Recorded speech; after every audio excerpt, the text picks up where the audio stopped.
হ্যাঁ ফটো তো অবশ্যই নেবেন। ভিডিও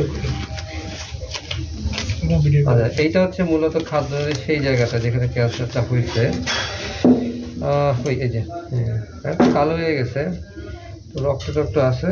হ্যাঁ এইগুলো হচ্ছে এই জায়গায় ক্যান্সারটা, আমরা যদি হাত দিই এই জায়গায় এইখানে ক্যান্সারটা হাতে পাওয়া যায়। হ্যাঁ তো জিনিসটা হচ্ছে কি একটা ছবি নেন,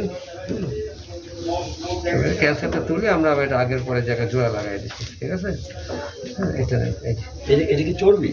এগুলো চর্বি, জি জি জি। আর এইটা হচ্ছে ব্লাড সাপ্লাই। হ্যাঁ এইটার মাধ্যমে এটা খাদ্য এই দেখেন আপনার রক্ত শিরাতে দেখা যায় কিন্তু বুঝছেন, এইটার মাধ্যমে ও বা শরীরের সাথে কালেক্টেড ছিল, তার মানে ও শিকড় থেকে শুরু করে ক্যান্সার পর্যন্ত আমরা পুরোটা তুলে আনছি।